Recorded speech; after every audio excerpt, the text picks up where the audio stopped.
প্রেম খিচুড়ি রান্না করলাম গাইজ। আর এই প্রেম খিচুড়ি যাকে খাওয়াবেন সেই কিন্তু আপনার প্রেমে পড়ে যাবেন, তো সাবধানে খাওয়াইতে হবে। শীতকাল আসলে কিন্তু আমি গাইজ নতুন সবজিগুলো প্রেমে পড়ে যাই। আমার কাছে শীতকালের সবজি অসাধারণ লাগে। খাওন আর সবজিগুলো যে কি অস্বাভাবিক মজা, আপনারা যারা খান পছন্দ করেন তারাই বলতে পারবেন। আসসালামু আলাইকুম এভরিওয়ান, কেমন আছো তোমরা সবাই? আলহামদুলিল্লাহ আমি ভালো আছি। আমার মতো কারা কারা আছো যারা শীতকালে সবজি খাইতে পছন্দ করো আর শীতকালে সবজি দিয়ে খিচুড়ি খাইতে পছন্দ করো? মানে খিচুড়ি আর খিচুড়ি। আর আমাদের বাসায় শীতকালে কিন্তু সকাল সকাল শুধু খিচুড়ি দিয়ে ভাত খাওয়া হয়। খিচুড়ি আর ডিম ভাজা, বেগুন ভাজা, এই টাইপের কিছু। গাইস আমি আজকে 2 পট চাল 1 পট ডাল নিয়ে নিয়েছিলাম আর সাথে নিয়েছি সবজি। এই সবজিগুলোর মধ্যে ছিল ফুলকপি, মিষ্টি কুমড়া, পেঁপে, গাজর, আলু, আরো কি কি যেন ছিল সেটা মনে পড়তেছে না। যাই হোক, যারা দেখতেছো সবই ছিল। আর যারা যেটা খেতে পারো তারা স্কিপ করো। আচ্ছা, একটা মূলাও ছিল সিম। আর যারা যারা যে সবজি স্কিপ করতে চাও করতে পারো। আমরা কিন্তু সব ধরনের সবজি দিয়ে রান্না করি, সাথে যদি পালং শাক থাকে আরো বেশি মজা হয়। ডালটাকে আমি একদম সুন্দর করে ধুয়ে নিয়েছি যাতে একদম সাদা পানি দেখা যায়, আর 20 মিনিট এটাকে ভিজিয়ে রেখে দিয়েছি। খিচুড়ি রান্না করার পালা। তোমরা তো জানোই আমার বাসায় গ্যাস থাকে না, তারপর কিন্তু রাইস কুকারে খিচুড়িটা কিন্তু অসাধারণ মজা হয়। যারা খেয়েছো তারাই বলতে পারবে। আমি তেলটাকে ঢাকনা দিয়ে গরম করে নিয়েছিলাম, তারপর দিয়েছি পেঁয়াজ, তারপরে হলুদ গুঁড়া, মরিচের গুঁড়া, আদা রসুন বাটা দিয়ে ভালো মতো ভেজে নিব। তারপর দিয়ে দিব গরম মশলা, এলাচি, দারচিনি, তেজপাতা, লং। এগুলো দিলে কিন্তু মশলাটা মানে স্বাদটা অন্যরকম হয়। খিচুড়িতে মশলা পছন্দ করে না তারা অবশ্যই স্কিপ করে দিবা। একটু পানি দিয়ে প্রথমে আমি একটু কষিয়ে নিব এটাকে। আমি দিয়ে দিব কেটে রাখা সবজিগুলা, এগুলাকে দিয়ে আবার সুন্দর করে কষাইতে হবে। আমি তো ভাবতেছিলাম জায়গায় হবে না, সো জায়গা হয়ে গেছে। আমার আম্মু বলতেছিল সবকিছুই নাকি কমে একটুখানি হয়ে যায়। তো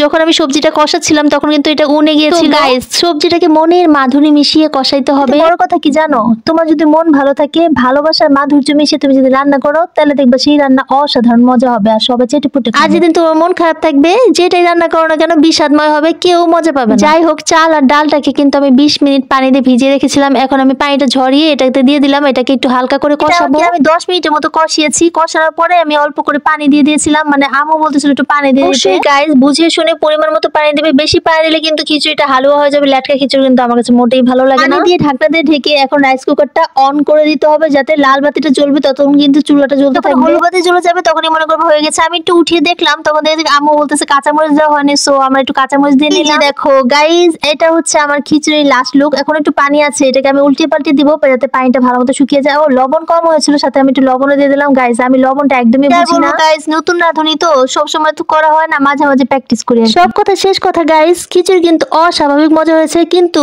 খিচুড়িটা নামানোর আগে অবশ্যই ঘি দিয়ে নামাবা, তাহলে আরো বেশি ভালো লাগবে। আমার বাসায় কিন্তু খিচুড়ি সবসময় মূলার চাটনি দিয়ে খাওয়া হয়, আর মূলার চাটনিতে খিচুড়ি খেলে তোমরা জীবনে ভুলবা না, এত মজাদার। নেক্সট টাইম তোমাদেরকে মূলার চাটনি দেখিয়ে দিব। অনেককে দেখানোর পরে অনেকে হাসাহাসি করছে, কিন্তু তোমরা অবশ্যই বাসায় ট্রাই করবা, দেখবে যে অস্বাভাবিক। ভিডিওটা ভালো লাগলে লাইক, কমেন্টস আর শেয়ার করে দিও। যারা ইউটিউব থেকে দেখতেছো তারা একটা সাবস্ক্রাইব করে দিও। Thanks for watching, tata. সুস্থ থেকো, ভালো থেকো, আমার জন্য বেশি বেশি দোয়া করো।